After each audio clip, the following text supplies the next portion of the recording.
So, welcome everyone. This is Bonnie Dillabough, aka the Web Woman, and I'm here today with someone that you're just going to love to hear about.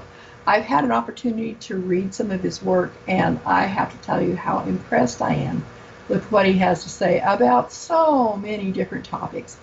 He is known as the Writing King, and that's a pretty big statement, but you'll see as we talk to him that it's just totally not far off the mark. This is Richard G. Lowe Jr. You're the Writing King, and what I know about you is most writers I know are known for like a very specific style or very specific genre, but you have so many different things that you cover.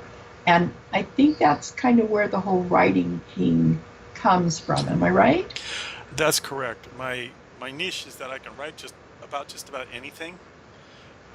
There's some subjects I don't want to write about, and some things that I'm not comfortable with subject-wise because I don't understand them. But I can write about anything, and that started with the ghostwriting, Hmm. and then I've got a very varied background. So why don't you tell us a little bit about where you came from? Because every writer has something really unique about them as to where they came from, and you come out of a very interesting professional background. Well, when I was in college, I was going to be a geologist. Geology was my life. I had a rock collection that was incredible. I still have it, and it's turned into a crystal collection that's very impressive. And I had a sudden veering in college when I met a guy named Steve Davis, who is now executive VP at Disney, and he was my first boss. But I was in college, and he and a guy named Fred hired me into their company, and I became the vice president of consulting of that company. A few years later, after Steve left, I decided to leave and move on to another company and became the vice president of consulting of that, while at the same time working as the senior designer for writing water district systems to control water, including Las Vegas Valley Water District. And then after that, I found a home at Trader Joe's and was there for 20 years as a director of operations. That was a really cool place to work. Trader Joe's, everybody knows Trader Joe's, and the office environment's very interesting place to work and very enjoyable. Learned a lot, had some great bosses there who taught me a lot of things about networking and about technology and so forth. But I've also had a parallel life going on. When my wife passed away, to fight the grief, I became a photographer and traveled a lot.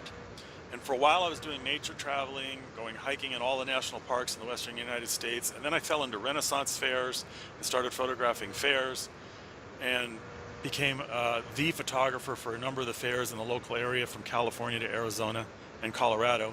And then fell into the belly dance community and started photographing dancers and became friends with hundreds and hundreds and hundreds of dancers, probably well over 1,000. They're still on my Facebook, and mermaids, dancers, and all kinds of other interesting people, including a few supermodels and models and things. And it gave me a very varied background. I have a background in geology, in computers, highly technical in leadership and management, in photographing, in relationships, and so on. So there's a lot of things that I can write about that I'm actually an expert or well versed in at the very least.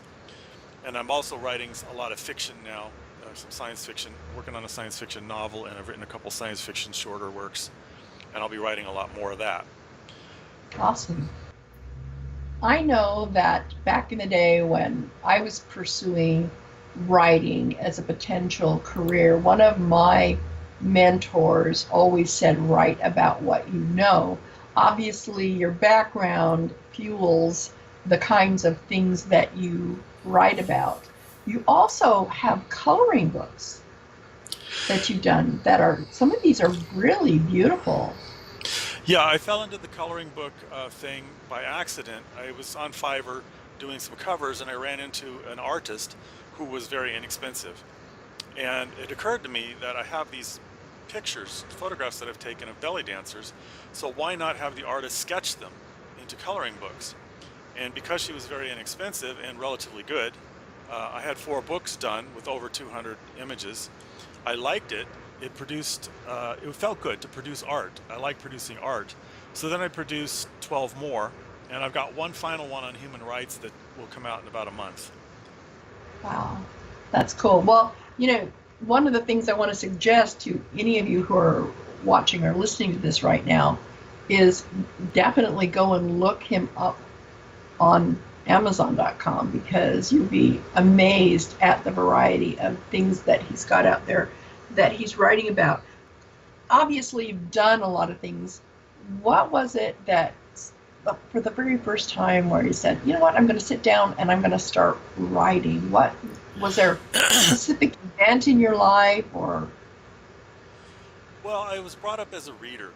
When I was a kid, maybe 6 years old, I was kind of hyperactive. I mean, I was a very active child, busy all the time, always riding my bike, always taking part in events, always playing with the children. Um, and my mother, I think kind of in an attempt to calm me down a bit, brought me to the library. And I fell in love with the library, primarily because you could get these little gold stickers when you finished a book, and I could it really looked cool. They were spiders. I like spiders. Oh, And spiders are cool. so I filled up a sheet with spiders, and then another sheet with scorpions, and another sheet with something else. I mean, who knows? And I was reading literally a book a day until I got up to the adult level. And the thing that spurred me into that whole thing just before that was my grandmother left a box of books in our house for storage, and one of them was Stranger in a Strange Land. Mm, And I read at that young age Stranger in a Strange Land, which, if you've ever read the book, it's kind of adult. It's got it adult kind of themes, is. and it's definitely not something you'd expect somebody between 6 and 8 years old to be reading through. And I read it like 4 times because it was a whole different point of view about life, about everything else. So I fell in love with reading and authors and things. And then I decided I wanted to be a writer, and ran into the typical, I have no idea how to write. I'm only 9 years old, 10 years old, and life got in the way. And then I decided, okay, I'll go to college and then I'll be a writer. And then I had to have a job, and then I got married and had a wife and a kid, and couldn't find time to write. And then Trader Joe's was a very, very hectic job with a lot of demands. So I kept putting writing off. And then one day, about 3 years ago, in 2013, I was just looking over my finances and looking over my future, and realized, wait, I'm 53 and I still haven't achieved my lifelong dream, which is to become a writer. So why don't I do that? I've got enough in the bank to do that and live for a few years. And that's what I did. And I started off ghostwriting. Ghostwriting is, by the way, is relatively easy to get into. It's relatively easy to find people who will pay you to write blogs and books and articles and things. Um, and I got into that, and then I moved into writing my own books, starting with a computer book and then moving on to other things that I knew about, until now I have 56 books published. Wow. I mean, that is quite a feat in that short span of time, but it sounds like you've been kind of preparing all your life to be ready for that. And when you're writing, I know that this is something that a lot of people like to know about their favorite authors. Are you the kind of person that sits down and makes an outline and plans it all out and has the plot perfect and everything, or are you kind of a go with the flow kind of guy? I sit down and I start from the middle of the book. Ah, Like, I'm writing a book called Peacekeeper. It's a science fiction novel. And I started it right smack dab in the middle, and then I went to the end and wrote the end. And then I went back and wrote the beginning, and I've gone back through it a few times. And finally, I sat down and outlined it because there were too many plot threads for me to track in my head, and the book's taken a couple of years to write, so I got lost. So I had to actually sit down and do an outline. It's probably going to be about 100,000 words when it's done. It's 35,000 right now. And when I'm writing a fiction book, a nonfiction book, I take a whole different approach. I outline the whole thing first, and then start from the top and write down. And usually about halfway through, I go and write the conclusion, and then come back and fill in the gap. okay. Well, see, it's nice to have a system, I think. Do you ever have times when it's just you sit down and you got this blank page in front of you and you just go, Oh my gosh, I just don't know what I'm doing today.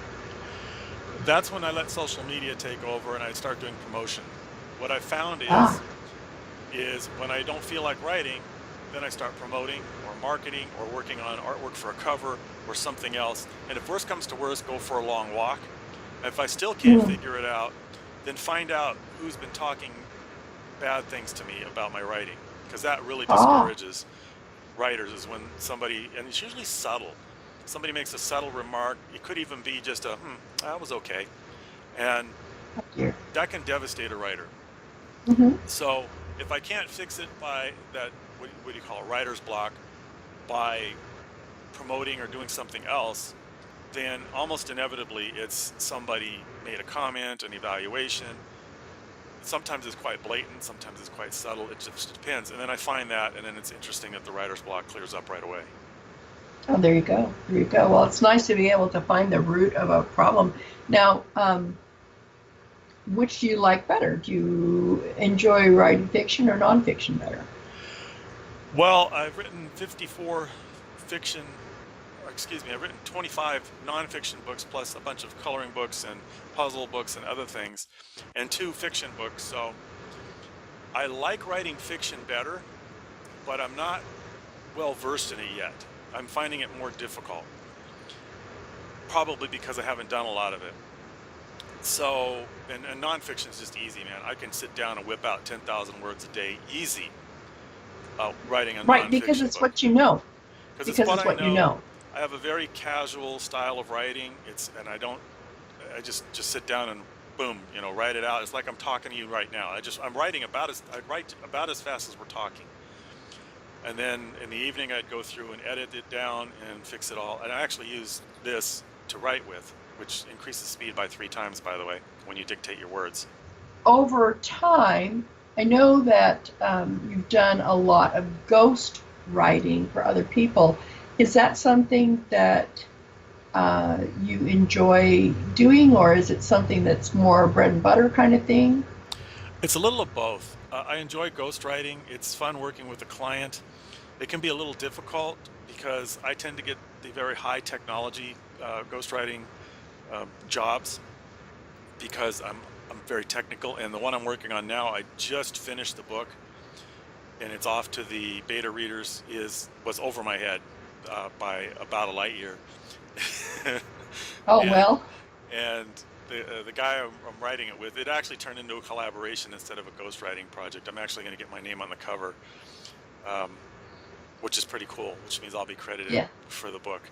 But I enjoy the ghostwriting. I enjoy writing for myself more. That's more my direction of my life, and my dream is to have my own books published. But ghostwriting pays the bills, and it's fun working with different clients. Well, let's say that writing wasn't an option for you right now. What would you be doing instead, do you think? Probably go into photography.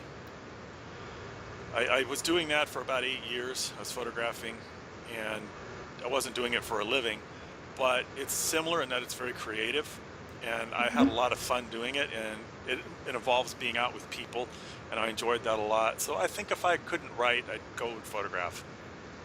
So, but you're more about photographing things that are, just like things that are happening or things that are out there, as opposed to like a wedding photographer or someone who does portraits, that sort of thing. I was a performance photographer for the most part. I photographed wrestling matches, belly dance shows, Renaissance fairs, West uh, Western shootout shows at the Grand Canyon, stuff like that. Oh, okay, awesome. Well, and so will there eventually be some photography books in your future? I think there will be. I've thought about them. I haven't really looked at the market to see if they sell, but I have 1 million photographs on one of my websites, Oh, and that I've taken over those years, and I can put them to use somehow. sure, And sure. probably when the writing settles down and I'm done with ideas, I might go photograph some more. Cool.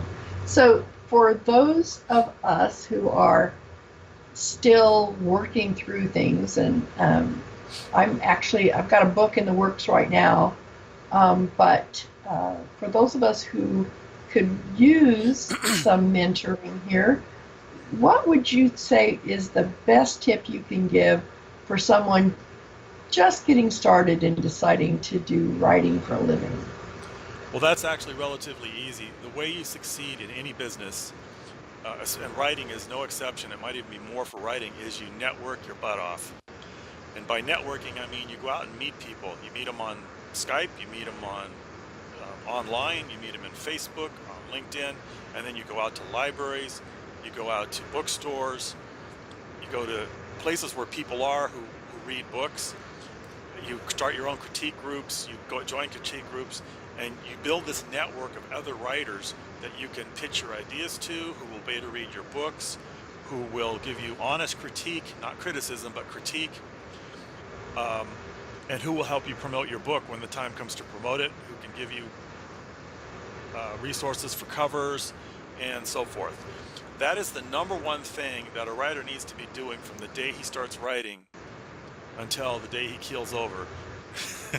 Is Okay. network, network, network, network. A bit of every single day needs to be done networking, and not just online, but in the physical world. Like I said, get out off your butt and get out into a library and talk to somebody. Then you'll get to see actually what people are reading just by looking around at the library, for I example. know a lot of libraries have writers groups where they meet together on a regular basis and read bits and pieces out of what they wrote the week before.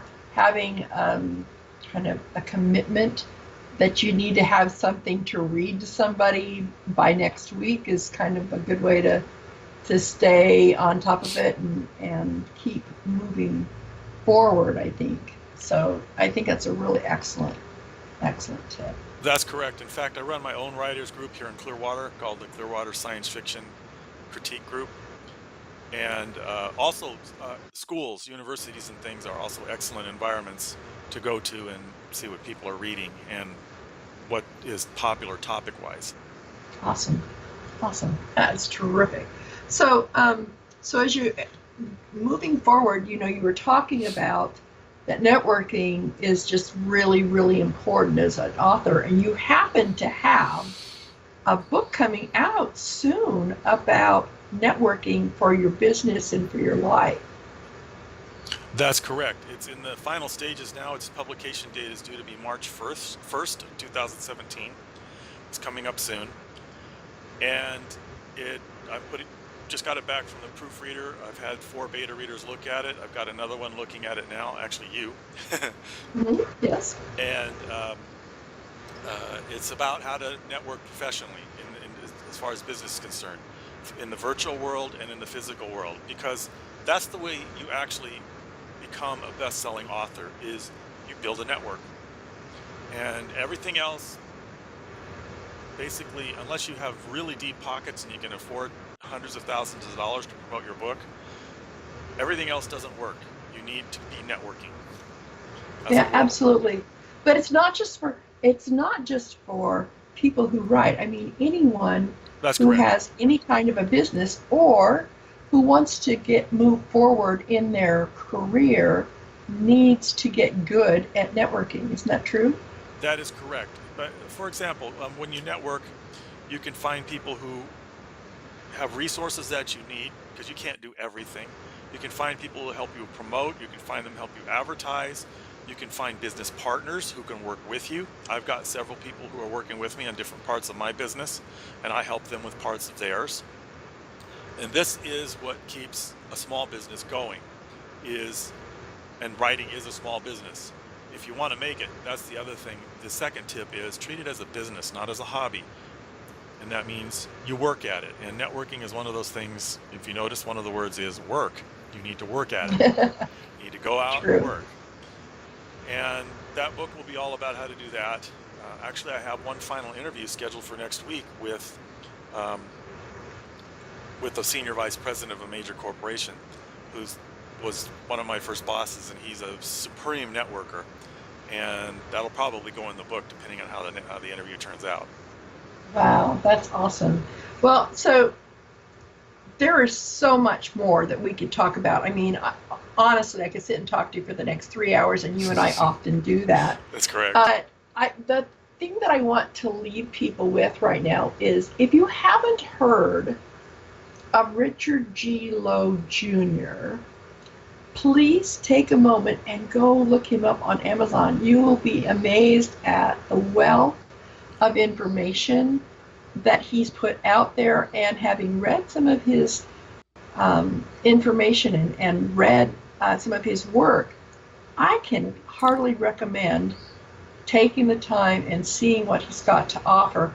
I'm looking forward to the science fiction book when it comes out because I'm a big sci-fi fan.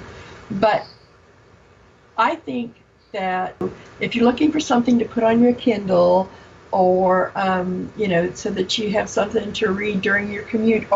Oh, and by the way, one of the things about Richard that I know is he puts all of his books in audio format as well.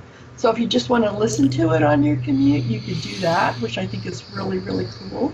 So while you're jogging or, working in the garden or whatever, you can listen to Richard talk to you. So. Yes, you can go to coolauthor.com, and that goes straight to my Amazon page.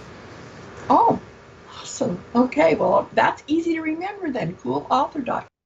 I love it. Mm-hmm. So thank you, Richard, for taking the time to talk with us today. And I'm sure we'll have you back in the future again to tell us, especially once your new book on networking comes out. Well, thank you very much. Thanks for having me. You're so welcome. And we'll be back with some other wonderful interviews with some of my favorite authors in the near future. So stay tuned. Take care, everyone.